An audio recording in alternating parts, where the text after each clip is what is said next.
నమస్తే. Shaft academy of media arts చలనచిత్ర దర్శకత్వ శిక్షణ కార్యక్రమానికి స్వాగతం. నేను డాక్టర్ చిలకమర్రి నటరాజ్. ఈ ఫిలిం డైరెక్షన్ కోర్సులో మనం డిఫరెంట్ సబ్జెక్ట్స్ని ఎలాబరేటెడ్గా మాట్లాడుకుంటున్నాం. ఒక్కొక్క మాడ్యూల్లో ఒక్కొక్క సబ్జెక్ట్ని తీసుకొని దాంట్లో ఉండే ప్రాక్టికల్ థియరీస్ని ఎట్లా చేసుకుంటాము, ఏంటి, ఎలా ఎనలైజ్ చేసుకుంటూ డిస్కస్ చేస్తున్నాం. స్టేజెస్ ఆఫ్ ఫిలిం మేకింగ్ కావచ్చు, ప్రీ ప్రొడక్షన్లో ఉండే డిఫరెంట్ అవి కావచ్చు, ఇట్లా మనం డిస్కస్ చేస్తున్నాం. ఈరోజు మనము డైరెక్షన్ డిపార్ట్మెంట్ దాని గురించి డిస్కస్ చేసుకుందాం. జనరల్గా సినిమా అనేది డైరెక్టర్స్ సిగ్నేచర్ అంటాం. Every film is the signature of the director.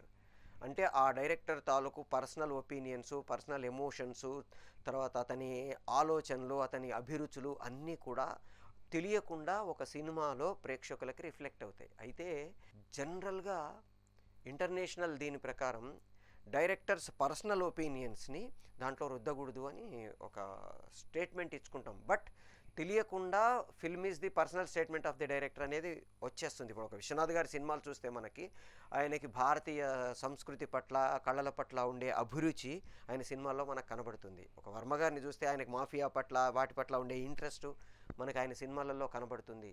అట్లా ఒక్కొక్క డైరెక్టరు వాళ్ళ ఆలోచనలు, వాళ్ళ అభిరుచుల్ని ఆ సినిమాలలో ఆటోమేటిక్గా తెలియకుండా పెట్టేస్తుంటారు. అయితే వి మధుసూదన్ రావు గారు లెజెండరీ డైరెక్టర్, ఒక 72 సినిమాల డైరెక్టర్. మనం ఆల్రెడీ కొన్ని మాడ్యూల్స్లో ఆయన గురించి డిస్కస్ చేసుకున్నాం. ఆయన చేసిన 72 సినిమాలలో దాదాపుగా 65 సినిమాలు 150 డేస్ ఆడాయి. అంత గొప్ప డైరెక్టర్. ఆయన పేరు వీరమాచినేని మధుసూదన్ రావు గారిని ఆయన అందరూ వి మధుసూదన్ రావు అంటే విక్టరీ మధుసూదన్ రావు అనేవాళ్ళు. ఆయన సినిమా చేశాడంటే హిట్టు. ఆయన తర్వాత నాగేశ్వరరావు గారు ఇద్దరూ కలిసి భక్త తుకారాం అని ఒక సినిమా చేశారు. నిజానికి మధుసూదన్ రావు గారు దేవుణ్ణి నమ్మడు, ఆయన కమ్యూనిస్టు భావజాలం నుంచి వచ్చినవాడు. అక్కినేని నాగేశ్వరరావు గారు దేవుణ్ణి నమ్మడు, ఆయన నాస్తికుడు, ఎథీస్ట్. వీళ్ళిద్దరూ కలిసి ఒక అద్భుతమైన భగవంతుడి భక్తుడి కథను, భక్త తుకారాం కథని తెరకెక్కించారు. మధుసూదన్ రావు గారిని మేము ఒక డాక్యుమెంటరీలో ఇంటర్వ్యూ చేస్తే నేను అడిగాను, మీరు దేవుణ్ణి నమ్మరు, నాగేశ్వరరావు గారు దేవుణ్ణి నమ్మరు, అలాంటి మీ ఇద్దరూ కలిసి ఒక భక్తి రస పూరితమైన సినిమాని ఎట్లా చేశారు సార్ అని అడిగారు. అంటే ఆయన ఒక మాట చెప్పారు. అది నేను ఇవాళటికి నాకు ఒక గ్రౌండ్ రూల్ లాగా పెట్టుకుంటానన్నమాట. ఎవరైనా సరే వాళ్ళ పర్సనల్ ఒపీనియన్స్ని ఆ సబ్జెక్ట్లో దూర్చడానికి ప్రయత్నం చేయకూడదు. భక్త తుకారాం అనే ఒక భక్తుడు, అతడు భగవంతుడిని నమ్మి బతికిన వ్యక్తి. నేను భగవంతుడిని నమ్మట్లేదు కదా అని భక్త తుకారాం కూడా భగవంతుడిని నమ్మడు అని నేను చూపించవద్దు. ఆ కథకి ఏది అవసరమో, ఆ పాత్రకి ఏది అవసరమో, ఆ సిచ్యువేషన్స్కి ఏవేవి అవసరమో వాటిని మాత్రమే కథలో ఉంచాలి తప్ప నా పర్సనల్ ఫీలింగ్స్, పర్సనల్ ఎమోషన్స్ అన్నీ వాటిలో రుద్దకూడదు అని చెప్పారు. దాన్నే నేను ఇప్పటికీ నమ్ముతాను. నా పర్సనల్ ఫీలింగ్స్, నా పర్సనల్ ఎమోషన్స్ని ఏదన్నా చేసినప్పుడు పక్కన పెట్టేసి నేను చేయాలనుకున్నప్పుడు ఆ కథకేం అవసరం వాటినే చేస్తాను. ఇది మనం గుర్తుపెట్టుకోవాలి. సో అయితే ఇప్పుడు captain of the ship director, ఆ కెప్టెన్ యొక్క షిప్ క్రూ ఏదైతే ఉందో అది డైరెక్షన్ టీము. జనరల్గా మనకి వెస్ట్రన్ వరల్డ్లోకి వెళ్తే first assistant director, second assistant director అనే పేర్లు ఉంటాయి తప్ప మన దగ్గరలాగా co director, chief associate director, associate director, co director, assistant director, అప్రెంటిస్లు ఇలా ఉండవు. వాళ్ళ దగ్గర just director, first assistant director, second assistant director అనే ఉంటాయి తప్ప ఈ హెరార్కీ అంతా ఉండదు. మన దగ్గర ఈ హెరార్కీ ఉంటుంది. ఎవరెవరు ఏం పనులు చేయాలి జనరల్గా చెప్పాలంటే పేర్లే తప్ప ఏ పనే చేయాలని రూల్ లేదు. వాళ్ళ ఎక్స్పీరియన్స్ని బట్టి వాళ్ళని మనం పిలుస్తాం తప్ప వాళ్ళు చేసే పని బట్టి కాదు. ఎందుకంటే ఇప్పుడు ఉదాహరణకి ఫారిన్లో షూటింగ్ చేసుకోవడానికి వెళ్ళామనుకోండి, మొత్తం టీం అందరినీ తీసుకొని వెళ్ళలేం. ఓ ముగ్గురమో నలుగురమో వెళ్తాము, కో డైరెక్టరు, ఒక ఇద్దరు అసోసియేట్లు, డైరెక్టరు, సినిమాటోగ్రాఫరు, వీళ్ళే టీం వెళ్తాం ఫారిన్కి. అక్కడ కో డైరెక్టరే క్లాప్ కొట్టాలి, కో డైరెక్టరే మేకప్ కంటిన్యూటీ, కాస్ట్యూమ్ కంటిన్యూటీ రాసుకోవాలి, అసోసియేట్ డైరెక్టరే ఆర్టిస్ట్లను కోఆర్డినేట్ చేసుకోవాలి, అసిస్టెంట్ డైరెక్టరే ప్రాపర్టీస్ రాసుకోవాలి, అన్నీ వాళ్ళే ఉన్న నలుగురే చేసుకోవాలి. అదే మనం ఇక్కడ చేస్తున్నాం అనుకోండి, ఒక్కొక్కసారి పెద్ద టీం అయితే, బాహుబలి లాంటి టీం అయితే 18 మంది 20 మంది కూడా డైరెక్షన్ టీం ఉంటారు. మామూలుగా యావరేజ్గా ఒక 8 మంది వరకు ఒక డైరెక్షన్ టీంలో ఉంటారు. ఒక మీడియం అయితే, చిన్న బడ్జెట్ అయితే 4-5 సరిపెట్టేసుకుంటాము. అయితే పని ఒక పని చేసే బదులు 2-3 పనులు చేయిస్తాం వాళ్ళతో. ఎవరెవరు ఏం పనులు చేస్తాము, జనరల్గా అసలు ఏమేమి ఉంటాయి, ఏమేం పనులు చేస్తాము, ఇవి తెలిస్తే మనకి ప్రీ ప్రొడక్షన్ స్టేజ్లో ఏం చేయాలి, ప్రొడక్షన్ స్టేజ్లో ఏం చేయాలి, పోస్ట్ ప్రొడక్షన్ స్టేజ్లో ఏం చేయాలి అనేది మనం డిస్కస్ చేసుకుంటే, ముందు అసలు ప్రీ ప్రొడక్షన్ స్టేజ్లో వీళ్ళకుండే వర్క్స్ ఏంటి అది ఒకసారి చెక్ చేసుకుందాం. ఎందుకంటే మనం ప్రీ ప్రొడక్షన్ గురించి డిస్కస్ చేసుకుంటున్నాం కాబట్టి, ప్రీ ప్రొడక్షన్ స్టేజ్లో డైరెక్షన్ డిపార్ట్మెంట్లో ఉండేవాళ్ళు ఎవరెవరు, వాళ్ళకు ఉండే వర్క్స్ ఏంటి. జనరల్గా మనం కింది నుంచి వద్దాం. అప్రెంటిస్ డైరెక్షన్ డిపార్ట్మెంట్లో కొత్తగా మేము నేర్చుకుంటాము, మాకు డబ్బులు అక్కర్లేదు, పేరు అక్కర్లేదు అనుకునే వాళ్ళు, ఈ సినిమాలో వర్క్ చేసి నేర్చుకుంటాము అనుకునే వాళ్ళని మనం జనరల్గా అప్రెంటిస్ అంటాము. వాళ్ళనే మేము ఆ సినిమాకి అబ్జర్వర్గా వచ్చాము అని కూడా చెప్పుకుంటుంటారు. అప్రెంటిస్ అనేది అంటే పోర్ట్ఫోలియో లేని మినిస్ట్రీ లాంటిదన్నమాట. అఫీషియల్గా వీళ్ళు ఏ పని చేయడానికి ఉండదు, అన్అఫీషియల్గా అన్ని పనులు చేస్తూ నేర్చుకోవచ్చు అప్రెంటిస్ అనేవాళ్ళు. ఉదాహరణకి క్లాప్ కొట్టాలి, క్లాప్ అసిస్టెంటు చాలా బయటికి వెళ్ళాడు, ఈ అప్రెంటిస్ వెళ్ళి ఆ క్లాపు ఏ షాట్ తీస్తున్నారు ఏంటి వాడిని చూసి ఫాలో అవుతున్నాడు కాబట్టి చేసుకొని క్లాప్ కొట్టేసి మళ్ళీ అక్కడ పెట్టేసి పక్కకు రావచ్చు. ఎడిటింగ్ రిపోర్ట్ రాయాలి, మేకప్ కంటిన్యూటీ రాయాలి, కాస్ట్యూమ్ కంటిన్యూటీ రాయాలి. In the absence of that particular person వీళ్ళు ఆ వర్క్ చేయడానికి అవకాశం ఉంటుంది. అఫీషియల్గా కాదు, నేర్చుకునే ప్రాసెస్లో వాళ్ళతో కలిసి జర్నీ చేస్తూ అవకాశం ఉంటుంది. వీళ్ళకి అడ్వాంటేజ్ ఏంటంటే, మిగతా వాళ్ళకి లేని అడ్వాంటేజ్ అప్రెంటిస్కి ఉండే అడ్వాంటేజ్ ఏంటంటే, వీళ్ళు అన్నీ నేర్చుకోవచ్చు. ఉదాహరణకు ఒక అసిస్టెంట్ డైరెక్టరు నేను మేకప్ కంటిన్యూటీ రాయమని చెప్పాను అనుకోండి, ఆ పని తప్ప వేరే పని ఏది చేయడానికి వాళ్ళకి స్కోప్ ఉండదు, అవకాశం ఉండదు. వాళ్ళు ఆ పని ఒక్కటే నేర్చుకోగలుగుతారు, ఆ పని ఒక్కటే చేయగలుగుతారు. బట్ అప్రెంటిస్ వాడికి ఏంటి అడ్వాంటేజు, అందరి పనులు దగ్గర నుంచి చూడొచ్చు, నేర్చుకోవచ్చు. అందుకని నేర్చుకుందామని తపనున్న వాళ్ళని మనం అప్రెంటిస్లుగా పెట్టుకుంటాము, సిన్సియర్గా ఉండే వాళ్ళని పెట్టుకుంటాము. డిస్టర్బ్ చేయకూడదు, మనం చేసే వర్క్కి అడ్డం రాకూడదు, ప్లస్ ఆ వర్క్ తాలూకు ఏదైతే మనం కొన్ని కాపాడాలనుకుంటామో అవి బయటికి పోకూడదు. ఇవన్నీ చెక్ చేసుకొని అప్రెంటిస్లుగా పెట్టుకుంటాం మన డైరెక్షన్ టీంలో. సో అందరికంటే తక్కువ కొత్త వాళ్ళని అప్రెంటిస్లుగా పెట్టుకుంటాము. దాని నెక్స్ట్ స్టేజ్ అసిస్టెంట్ డైరెక్టర్స్. నిజానికి హాలీవుడ్లో కానీ అక్కడ పోతే first assistant director, second assistant director వీళ్ళే ఆల్మోస్ట్ కో డైరెక్టర్ లాంటి రేంజ్ నుంచే ఉంటారు. కానీ మన దగ్గర అసిస్టెంట్ డైరెక్టర్ అంటే కొత్తగా పని కొంచెం తెలుసుకొని వచ్చిన వాళ్ళని మనం అసిస్టెంట్లుగా పెట్టుకుంటాము. ఈ అసిస్టెంట్ డైరెక్టర్ల పని ఏంటి, ప్రీ ప్రొడక్షన్ స్టేజ్లో మొత్తం మనం ఫస్ట్ ఒక మాడ్యూల్లో డిస్కస్ చేసుకున్నట్టు స్క్రిప్ట్ రాగానే కనీసం ఒక 10 నుంచి 15 సార్లు మొత్తం టోటల్ స్క్రిప్ట్ చదవాలి. ఏ క్యారెక్టర్ ఏం చేస్తుందో డిస్కస్ చేసుకోవాలి. ఏ క్యారెక్టర్ తాలూకు క్యారెక్టరైజేషన్ ఏంటి, క్యారెక్టర్ ఆర్క్ ఏంటి, క్యారెక్టర్ గోల్ ఏంటి, క్యారెక్టర్ డైమెన్షన్స్ ఏంటి, వీటన్నిటిని వీళ్ళు ఎనలైజ్ చేసుకోవాలి. తర్వాత వీళ్ళకు ఇప్పుడు మనం చార్ట్స్ రాసే పని అప్పచెప్తాము. ఒక్కొక్క చార్ట్ ఈ డైరెక్షన్ డిపార్ట్మెంట్లో వాళ్ళు, మనం ఇంతకుముందు మాడ్యూల్స్లో డిస్కస్ చేసుకున్నప్పుడు మేకప్ వాళ్ళకి మేకప్ చార్ట్ ఇస్తాము, కాస్ట్యూమ్స్ వాళ్ళకి కాస్ట్యూమ్ చార్ట్స్ ఇస్తాము అనుకుంటూ వచ్చాం. అయితే ఆ చార్ట్స్ ఏంటి, వాటిని ఎట్లా రాసుకోవాలనేది ఈ డైరెక్షన్ డిపార్ట్మెంట్లో వాళ్ళే చేయాల్సిన పని. స్క్రిప్ట్ రాగానే ముందన్నిటికంటే ముందు కాస్టింగ్ చేస్తాము. Casting director, casting director, casting agency 3 రకాలుగా మనం కాస్టింగ్ చేసుకుంటాం. కాస్టింగ్ని డైరెక్టరే చేసుకుంటాడు, వాళ్ళ టీం అందరు కలిసి కాస్టింగ్ చేసుకుంటారు. ఇది ఒక పద్ధతి. వీళ్ళు ఒక కాస్టింగ్ డైరెక్టర్ని అపాయింట్ చేసుకుంటారు, వాళ్ళు ఆడిషన్స్ చేసి వాళ్ళు ప్రయారిటీస్ ఒక 3-4 మనకి ఇస్తే ఆ 4లో నుంచి మనం ఫైనల్గా సెలెక్ట్ చేసుకుంటాము. ఇది ఒక పద్ధతి. లేదా ఒక కాస్టింగ్ ఏజెన్సీకి మనకు కావాల్సిన రిక్వైర్మెంట్స్, క్యారెక్టర్ ఏజు, క్యారెక్టరైజేషను, కావాల్సిన రిక్వైర్మెంట్స్ ఇవన్నీ మనం ఒక చార్ట్ ప్రిపేర్ చేసి వాళ్ళకి ఇస్తాము. వాళ్ళు ఆడిషన్స్ చేసి ఇదిగో ఫైనల్ వీళ్ళని మేము సెలెక్ట్ చేసాము తీసుకోండి అని వాళ్ళు సెలెక్ట్ చేస్తారు. ఈ కాస్టింగ్ ఏజెంట్స్కి కాస్టింగ్ డైరెక్టర్కి మేజర్ తేడా ఏముంటుందంటే, casting director final decision director మీద వదిలేస్తాడు. కాస్టింగ్ ఏజెన్సీ వాళ్ళు 90% వాళ్ళు సెలెక్ట్ చేసేసి ఫైనల్ చేసి పంపిస్తారు. ఫైనల్ చేసి పంపించిన తర్వాత కాస్టింగ్ ఏజెన్సీకి మనం పే చేసే అమౌంట్ కాకుండా ఎవరైతే వాళ్ళ ఏజెన్సీ నుంచి మన దగ్గరికి వస్తున్నారో వాళ్ళ దగ్గర నుంచి కూడా వీళ్ళు కమిషన్స్ తీసేసుకుంటారు. ఇది జనరల్గా జరిగే ప్రాసెస్. సో కాస్టింగ్ చేయడం ఎట్లా చేయాలి అనేది మనం ఆల్రెడీ ఒక మాడ్యూల్లో డిస్కస్ చేసుకున్నాం. పాపులర్ ఆర్టిస్టులు, స్టార్ ఆర్టిస్టులను ఎట్లా సెలెక్ట్ చేసుకుంటాము, టాలెంట్ ఉన్న వాళ్ళని ఎట్లా సెలెక్ట్ చేసుకుంటాము, అవైలబుల్ వాళ్ళని ఎట్లా వాడుకుంటాము, ఇట్లా రకరకాల ప్రాసెస్లో మనం ఆ కాస్టింగ్ గురించి డిస్కస్ చేసుకున్నాం. డైరెక్షన్ డిపార్ట్మెంట్లో ప్రతి వాళ్ళకి మనకు కావలసిన రిక్వైర్మెంట్స్ ఏంటి, ఆర్టిస్టులు ఎవరు, వాళ్ళ అంటే క్యారెక్టర్స్కి మనం ఎవరెవరిని అనుకుంటున్నాము, దీనికి తగ్గవాళ్ళు మేజర్ క్యారెక్టర్స్ అంటే పెద్ద పెద్ద క్యారెక్టర్స్ అన్నిటినీ డైరెక్టర్ డిసైడ్ చేసేస్తాడు. మిగతా చిన్న చిన్న క్యారెక్టర్స్ అన్నిటినీ, చిన్న క్యారెక్టర్ పెద్ద క్యారెక్టర్ అనకూడదు అని స్టాన్స్లైవ్స్కి చెప్తారు. బట్ అఫీషియల్గా చెప్పాలంటే ప్రధాన పాత్రలు ఉప పాత్రలను మనం ఎట్లాగైతే డిస్కస్ చేసుకుంటాం, మనం స్క్రిప్ట్ రైటింగ్ క్లాసెస్లో దీని గురించి ఇంకా ఎలాబొరేటెడ్గా మాట్లాడుకుంటాం.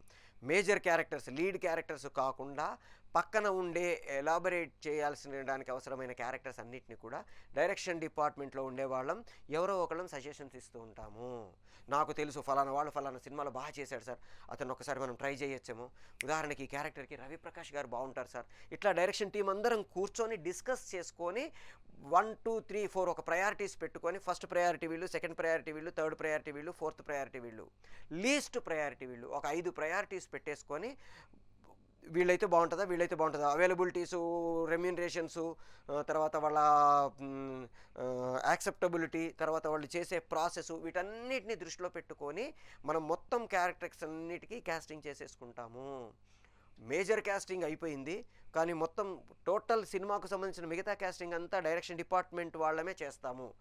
డైరెక్టర్ గారికి ఫైనల్గా సార్ ఇలా అనుకుంటున్నాము, ఓకేనా, ఆయన ఓకే అంటే రెడీ, ఫిక్స్ చేసాం. వాళ్ళ ఫోటో మొత్తం ఏం చేస్తామంటే ఒక చార్ట్ ప్రిపేర్ చేసుకుంటాం. Serial number, name of the character, actor, details, వాళ్ళ ఫోన్ నెంబరు, తర్వాత మిగతా అన్ని డీటెయిల్స్ ఒక చార్ట్ ప్రిపేర్ చేసుకుంటాము. మనం ఎవరెవరినైతే ఫైనలైజ్ చేసుకున్నామో వాళ్ళకు సంబంధించిన టోటల్ డీటెయిల్స్, మెయిల్ ఐడి కావచ్చు, ఫోన్ నెంబర్ కావచ్చు, లేకపోతే వాళ్ళ ఫోటో కావచ్చు, వాళ్ళకి సంబంధించిన డీటెయిల్స్ అన్నీ మనం ఒక డైరీలో పెట్టేసి ప్లాన్ చేసుకొని రెడీ చేసుకుంటాం. ఎందుకంటే లాస్ట్ మినిట్లో ఎప్పుడూ టెన్షన్ పడకూడదు. ఫైనల్ అయ్యారు, కొన్నిసార్లు ఆప్షన్స్ అంటాం, అంటే ఒక క్యారెక్టర్కి నేను ఒక 2 3 అనుకుంటాను, ఆ 3 ఫొటోస్ పెట్టుకుంటాము, 3లో ఎవరు ఫైనలైజ్ అయితే వాళ్ళది ఉంచుతాం, మిగతా 2 పక్కన పెట్టేస్తాం. సో అట్లా డైరెక్షన్ డిపార్ట్మెంట్లో ఉండే వాళ్ళందరం కూడా క్యాస్టింగ్కి సంబంధించి చేసేసాము. Next location. డైరెక్షన్ డిపార్ట్మెంట్లో వాళ్ళు స్క్రిప్ట్ పెట్టుకొని లొకేషన్ చార్ట్ ప్రిపేర్ చేస్తాము. మనం చార్ట్స్ గురించి అన్నిటి గురించి విడిగా మాట్లాడుకుందాం అనుకున్నాము. ఒక 13 రకాల చార్ట్స్ ఉంటాయి. ఈ 13 రకాల చార్ట్స్లో 2 రకాలుగా ఉంటాయి, ప్రతి చార్ట్ 2 రకాలుగా ఉంటుంది. ఉదాహరణకి కాస్ట్యూమ్ చార్ట్ అనుకోండి, costume chart scene wise, costume chart character wise, 2 రకాలుగా ఉంటుంది. అదే లొకేషన్ చార్ట్ తీసుకున్నాం అనుకోండి, location chart scene wise, location chart location wise, అంటే సబ్జెక్ట్ వైజ్గా ఒక చార్ట్ ఉంటుంది, సీన్ వైజ్గా ఒక చార్ట్ ఉంటుంది. అట్లా మనం దాదాపుగా ఈ చార్ట్స్ అన్నీ డైరెక్షన్ డిపార్ట్మెంట్లో వాళ్ళమే కూర్చొని ప్రిపేర్ చేసుకోవాలి. ఒక కాస్ట్యూమ్ కావాలంటే ఆ క్యారెక్టర్కి, ఆ క్యారెక్టర్ తాలూకు డైమెన్షన్స్ని బట్టి వాళ్ళ ఫిజికల్, సోషల్, సైకలాజికల్ డైమెన్షన్స్ని తీసుకొని ఆ క్యారెక్టర్కి మనము కాస్ట్యూమ్స్ ఎలా ఉంటే బాగుంటుంది, ఏ సీన్లో ఏది వాడాలి. పెళ్లి సీను మామూలు టీషర్ట్ వేసుకొని వచ్చేసాడు అనుకోండి, రాకూడదు కదా. పెళ్ళికొడుకు ఎలా రావాలి, పెళ్ళికి వచ్చిన అదితి ఎలా రావాలి, అదితి స్టేచర్ని బట్టి, అదితి ఉన్న మూడుని బట్టి, అదితి అక్కడికి వచ్చే ప్రాసెస్ని బట్టి, పెళ్ళికి అటెండ్ అయ్యే బంధువులు కూడా ఒక్కోసారి సూట్లు గిట్లు వేసుకొని వచ్చేస్తారు. వీడు ఎలా రావాలి, మనం అనుకున్న క్యారెక్టరు, పెళ్ళి కొడుకా, పక్కన వాడా, ఫ్రెండా, లేకపోతే ఇంటికి వచ్చిన రిలేటివా, అక్కడికి పెళ్లి చెడగొట్టుకోవడానికి వచ్చిన వాడా, క్యారెక్టర్ని బట్టి ఆ క్యారెక్టర్ ఆ సీన్లో ఏం కాస్ట్యూమ్స్ వాడాలి, ఇవన్నీ డైరెక్షన్ డిపార్ట్మెంట్లో వాళ్ళం ఊహించుకొని ఒక బేస్ రాసేస్తాం. రాసేసిన తర్వాత ఈ బేస్ పెట్టుకొని డైరెక్టర్, కాస్ట్యూమ్ డిజైనర్, ప్రొడ్యూసర్ కూర్చొని దీనికి సంబంధించిన డిస్కస్ చేసుకొని based on the budget, based on the character, based on the location, based on the time, based on the situation, వీటన్నిటిని దృష్టిలో పెట్టుకొని వాళ్ళు ఇది ఫైనలా, దీంట్లో ఏమైనా మార్పులు చేర్పులు చేస్తామా, ఆ సిచ్యుయేషన్లో ఆ కాస్ట్యూమ్ వాడతామా వాడమా, అంతకుముందు సీన్ ఏంటి, కంటిన్యూటీ ఏమన్నా ఉందా, ఫ్రెష్గా ఆ సీన్లోనే రాస్తున్నామా, ఆ సీన్లోనే ఆ కాస్ట్యూమ్స్ ఆ క్యారెక్టర్కి వేస్తున్నామా, ఆ కాస్ట్యూమే ఎందుకు వేసుకున్నాడు, వేరేదేదైనా వేసుకోవచ్చుగా, టీషర్ట్ వేసుకొని రావచ్చుగా, టీషర్ట్ వేసుకోకుండా షర్ట్ వేసుకొని ఎందుకు వచ్చాడు, ఇవన్నీ కూడా మనం పర్ఫెక్ట్గా ప్లాన్ చేసుకొని చార్ట్స్ ప్రిపేర్ చేస్తాము. Makeup chart, costume chart, properties chart, location chart, casting chart, ఇట్లా హ్యాండ్ ప్రాపర్టీస్ చార్టు, ఇట్లా 6 రకాల చార్ట్స్ని డైరెక్షన్ డిపార్ట్మెంట్ వాళ్ళం రాస్తాము. చాలా పెద్ద పని, చాలా ఇంపార్టెంట్ పని. పెద్ద పని అంటే ఉదాహరణకి కాస్ట్యూమ్స్ దాదాపు 70 సీన్లు ఉన్నాయి అనుకుందాం. ఒక్కో సీన్లో 20 క్యారెక్టర్లు ఉంటే 20 క్యారెక్టర్లకి కాస్ట్యూమ్స్ ఏంటో రాయాలి నేను. ఆ సీన్ కంటే ముందేం కాస్ట్యూమ్స్ ఉన్నాయి, ఈ సీన్లో ఏమున్నాయి, దీని తర్వాత సీన్లో ఏమున్నాయి, రిమార్క్స్తో సహా ప్రతి క్యారెక్టర్కి ప్రతి సీన్లో నేను రాస్తాను. ఒకవేళ కంటిన్యూటీ అయితే కంటిన్యూటీ అని రాస్తాను, ఫ్రెష్ అయితే మళ్ళీ కొత్తగా ఆ కాస్ట్యూమ్స్ని నేను డిస్క్రైబ్ చేయాలి.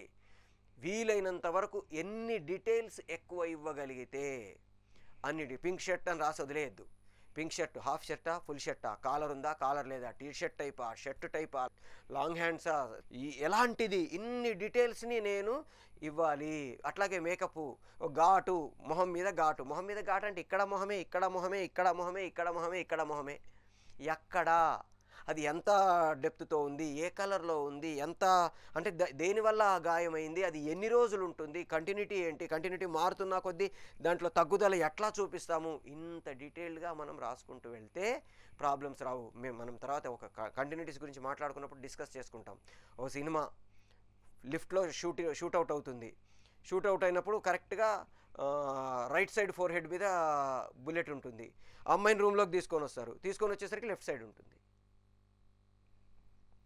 లిఫ్ట్లో సీన్కి రూమ్లో సీన్కి మనం చూసేటప్పుడు 2 సెకండ్ల తేడా కూడా లేదు, కానీ షూటింగ్ చేసే టైంకి 6 నెలల్లో, సంవత్సరమో 2 సంవత్సరాల తేడా ఉంటుంది. ఒక్కొక్కసారి ఈ సీన్ ఒకసారి చేస్తాం, ఈ సీన్ ఒకసారి చేస్తాం, ఈ సీన్ ఒక చోట చేస్తాం, ఈ సీన్ ఒక చోట చేస్తాం, మధ్యలో 6 నెలల్లో, సంవత్సరమో తర్వాత చేస్తాం. అలాంటప్పుడు కరెక్ట్గా కంటిన్యూటీ లేకపోతే మనం చూసేవాళ్ళం నెక్స్ట్ సెకండ్ చూస్తున్నాం కాబట్టి రే ఇటుండేది ఇట్లయిందిరా అని మాట్లాడుకుంటాం.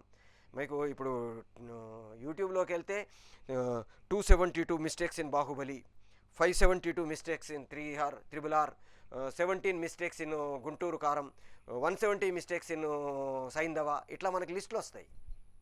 అందులో 90% ఈ కంటిన్యూటీస్ మీదనే ఉంటాయి. వాడు ఈ సీన్లో చెప్పులు వేసుకున్నాడు, పక్క సీన్లో చెప్పులు వేసుకోలేదు, జజ్జనక అంటాడు వీడు ఆ చూసేవాడు. నిజానికి ఇవి పట్టించుకోకపోయినా పర్వాలేదు, కానీ ఒక డైరెక్టర్గా ఒక సినిమా చేసేటప్పుడు వాటిని చూసుకోవడం అనేది నా బాధ్యత. నా బాధ్యత ఇన్ ది సెన్స్ నా టీం బాధ్యత.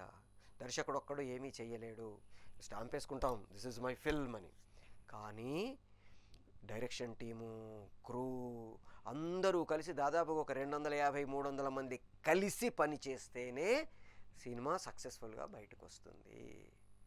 ఏ డైరెక్టర్కి ఆ director this is my film, thank you Puri Jagannath, stamp Rajamouli పెట్టుకోవచ్చు పేర్లు, యువర్స్ కొరటాల శివ, ఎవరైనా పేర్లు పెట్టుకుంటాం. ఎందుకు పెట్టుకుంటామంటే కెప్టెన్గా క్రెడిట్ నేను తీసుకుంటున్నాను కాబట్టి పెట్టుకుంటాను. కానీ అందరూ కలిసి అందరూ కష్టపడితేనే సినిమా. అందుకే డైరెక్షన్ టీం పర్టికులర్గా మనం ఎందుకు మాట్లాడుకుంటున్నాం ఇవాళ అంటే, డైరెక్షన్ టీంలో పనిచేసే ప్రతి వాళ్ళు ప్రతి సెకండు జాగ్రత్తగా ఉండాలి. చిన్న తేడా వచ్చినా ప్రేక్షకుల దృష్టిలో మన సినిమాలో మార్క్స్ అలా అలా అలా అలా అలా తగ్గిపోతూ ఉంటాయి. అయినా వాళ్ళకి నచ్చితే ఎంత, నచ్చకపోతే ఎంత అని అనుకోంగా, నా సినిమా నా ఇష్టం, నేను ఇలాగే చేస్తానండి చూడు అనుకోలేంగా. మనం సినిమా ప్రేక్షకులకు చూపిస్తున్నప్పుడు వాళ్లకు నచ్చేటట్టుగా మంచిగా జాగ్రత్తగా చూపించడం అనేది మన బాధ్యత. ఆ బాధ్యత దర్శకుడిది, దర్శకత్వ శాఖది. అందుకని దర్శకత్వ శాఖలు ఉండే ప్రతి వాళ్ళము మనం చెక్ చేసుకుంటాము. ఈ అసిస్టెంట్ డైరెక్టర్లు రాగానే పెట్టుకోగానే ముందు వాళ్ళకి ఈ పనులు అప్పచెప్పేస్తాం. చార్ట్స్ ప్రిపేర్ చేయడం అనేది మేజర్ పని, ఎందుకంటే చాలా టైం తీసుకునే పని. ఒక్కొక్క ఒక సీన్లో 50 మంది ఉన్నారనుకోండి, 50 మందిలో కామన్, స్పెసిఫిక్ 2 రకాల కాస్ట్యూమ్స్ ఉంటాయి. కామన్ కాస్ట్యూమ్, స్పెసిఫిక్ కాస్ట్యూమ్ అంటాం. అంటే కామన్ కాస్ట్యూమ్ అంటే పోలీస్ స్టేషన్లో అందరికీ కామన్ కాస్ట్యూమే, కానీ దాంట్లో ఒకళ్ళిద్దరికి స్టార్స్ పెట్టి వీటిని పెట్టి మారుస్తాం.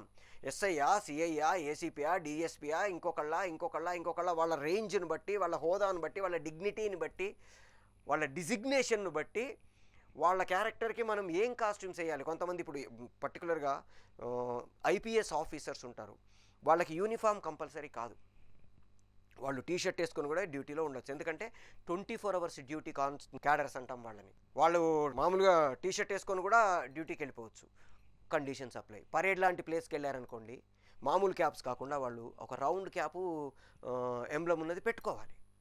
ఇది ప్రోటోకాల్. మనం పరేడ్కి వాడు మామూలుగా వచ్చాడు, సుపీరియర్ ఆఫీసర్స్ దగ్గరికి వెళ్ళినప్పుడు వాడు క్యాప్ లేకుండా వచ్చాడు, స్టైల్ కొట్టాడు అన్నట్టు ఉండకూడదు. ఎందుకంటే ప్రతి క్యారెక్టర్కి, ప్రతి క్యారెక్టరైజేషన్కి దానికి సంబంధించిన స్పెసిఫికేషన్స్ ఉంటాయి. We have to follow the specifications. ప్రపంచంలో కొన్ని రూల్స్, రెగ్యులేషన్స్ ఫాలో అవుతూ ఉంటాము. ఒక బిచ్చగాడు మంచి ప్యాంటు షర్టు జీన్స్ టీషర్ట్ వేసుకొని టక్ చేసుకొని ఎక్స్క్యూజ్ మీ సార్ అని అడుక్కోడు కదా. అడుక్కుంటే వాడికి ఎవరైనా వేస్తారా? మరి మరి అట్లాంటి క్యారెక్టర్ని క్రియేట్ చేస్తే స్పెసిఫిక్, కామన్ కాదు. కొంతమంది బిచ్చగాళ్ళు స్టైల్గా అడుక్కుంటారు. కొంతమంది ఇప్పుడు మన పెన్నులు లేకపోతే ఇంకోటి చెవులో ఇవి తీసేవి అవన్నీ సిగ్నల్స్ దగ్గర అమ్ముకుంటూ అడుక్కుంటారు. అంటే అడుక్కుంటున్నాము అని కాకుండా వీటిని అమ్ముకుంటున్నాము అనే ప్రాసెస్లో 4 డబ్బులు సంపాదించుకుంటాము. చూసేవాళ్ళకు కూడా ఏముంటుందంటే వీళ్ళు అడుక్కుంటున్నారని కాకుండా అరే వీళ్ళేదో కష్టపడ్డానికి ట్రై చేస్తున్నారా, వీడికి రూపాయి ఇవ్వాలి అని ఒక ఆలోచన వచ్చేటట్టుగా ప్లాన్ చేసుకుంటున్నారు. అలాంటి క్యారెక్టర్ నేను క్రియేట్ చేసుకున్నాను. ఇప్పుడు ఉదాహరణకి కళ్ళు సినిమా ఉంది. కళ్ళు సినిమాలో 3 రకాల గుడ్డివాళ్ళు ఉంటారు. పుట్టుగుడ్డివాళ్ళు, కళ్ళు పోవడం వల్ల గుడ్డివాళ్ళు, దొంగతనంగా గుడ్డివాళ్ళలాగా నటించేవాళ్ళు. 3 రకాల గుడ్డివాళ్ళని కళ్ళు సినిమాలో ఎస్టాబ్లిష్ చేయడానికి ట్రై చేశారు రఘు గారు, ఎంవి రఘు గారు. పుట్టుగుడ్డి వాళ్ళకి మధ్యలో కళ్ళు పోయిన వాళ్ళకి తేడా ఏంటి? పుట్టుగుడ్డి వాళ్ళకి టచ్ చాలా హైలో ఉంటుంది. వాళ్ళు ముట్టుకొని చెప్పేస్తారు అవతలి మనిషి ఎవరు అనేది. సౌండ్ విని చెప్పేస్తారు అవతలి మనిషి ఎవరు అనేది. ఒకసారి ఒక వాయిస్ వింటే వాళ్ళు మర్చిపోరు పుట్టుగుడ్డి వాళ్ళు. మధ్యలో కళ్ళు పోయిన వాళ్ళకి అంత సెన్సిటివ్గా చెవులు పనిచేయవు. ఎందుకని? వాళ్ళు ఆల్రెడీ కళ్ళను వాడి వాడి వాడి కళ్ళు పోవడం వల్ల చెవులు వాడుతున్నారు తప్ప చెవులే వాళ్ళ కళ్ళు కాదు. ప్లస్ దొంగతనంగా గుడ్డిలాగా నటించే బ్యాచ్ కళ్ళు చిదంబరం గారు అలాంటి బ్యాచ్ ఆ సినిమాలో. వాళ్ళు ఎట్లా బిహేవ్ చేస్తారు? ఈ మూడింటికి సంబంధించి రకరకాల 3 రకాల కాస్ట్యూమ్స్, 3 రకాల మేకప్లు అవన్నీ ప్లాన్ చేసుకుంటాం. అట్లా ఈ డైరెక్షన్ డిపార్ట్మెంట్లో వాళ్ళమి మొత్తం ఈ చార్ట్స్ అన్నిటినీ కూడా ఒక్కొక్క స్క్రిప్ట్ని మనం 10 సార్లు 15 సార్లు చదివి కూర్చొని జాగ్రత్తగా ఒక్కొక్క సీను పెట్టుకొని ముందు అసలు సీన్ వైజ్గా ప్రిపేర్ చేసుకుంటాము. తర్వాత ఆ సీన్ వైజ్ పెట్టుకొని క్యారెక్టర్ వైజ్గా ప్రిపేర్ చేసుకుంటాము. మొత్తం చార్ట్స్ ప్రిపేర్ చేయడం అనేది డైరెక్షన్ డిపార్ట్మెంట్లో అందరి పని. అసిస్టెంట్ డైరెక్టర్స్ కావచ్చు, అసోసియేట్ డైరెక్టర్స్ కావచ్చు, మనకు అప్పచెప్పిన పని చేసుకుంటూ వెళ్ళిపోవడం అనేది ఒక ప్రాసెస్. మనకి షాఫ్ట్ అకాడమీ రకరకాల కోర్సెస్ని ఆఫర్ చేస్తుంది. యాక్టింగు, డైరెక్షను, సినిమాటోగ్రఫీ, ఎడిటింగు, ఇట్లాంటి ఫిల్మ్ మేకింగ్కి సంబంధించి, ఫైన్ ఆర్ట్స్కి సంబంధించి manual drawing, digital drawing, digital painting, తర్వాత కంప్యూటర్ యానిమేటెడ్ డ్రాయింగు ఇట్లాంటివి. అట్లాగే యానిమేషన్కి సంబంధించి 2D యానిమేషను, 3D యానిమేషను, మాయా, పెయింట్ ఇట్లాంటి రకరకాల ఫోటోషాప్ లాంటి డిఫరెంట్ సాఫ్ట్వేర్స్. ఇట్లా 3 రకాల వింగ్స్, సినిమా ఇండస్ట్రీకి సంబంధించిన 3 major wings, film making, fine arts, animation, 3కు సంబంధించిన డిఫరెంట్ డిప్లొమాస్ దగ్గర నుంచి పీజీల వరకు రకరకాల స్టేజెస్లో మనకి కోర్సు ఆఫర్ చేస్తుంది. అది కూడా అతి తక్కువ ఫీజులతోటి Potti Sriramulu Telugu university, Annamalai university, Krishna university లాంటి యూజీసీ రికగ్నైజ్డ్ యూనివర్సిటీస్ నుంచి అఫిలియేషన్ తీసుకొని మనకి కోర్సెస్ ఆఫర్ చేస్తుంది. మీరు ఎట్లాగైతే ఇప్పుడు ఈ డైరెక్షన్ కోర్స్ నేర్చుకుంటున్నారో అట్లాగే మిగతా కోర్సెస్ కూడా నేర్చుకోండి. ఒక సబ్జెక్ట్ కంటే ఎక్కువ సబ్జెక్టులు తెలిసి ఉండడం, ఒక క్రాఫ్ట్ కంటే ఎక్కువ క్రాఫ్ట్ల మీద మనకి కమాండ్ ఉండడం అనేది డెఫినెట్గా ఇండస్ట్రీలో మనకంటూ ఒక మార్క్ని క్రియేట్ చేయడానికి అవకాశం ఉంటుంది. అట్లా మేక్ యువర్ మార్క్. ఇండస్ట్రీలోకి వెళ్ళండి, మిమ్మల్ని మీరు ప్రూవ్ చేసుకోవడానికి ట్రై చేయండి. All the best.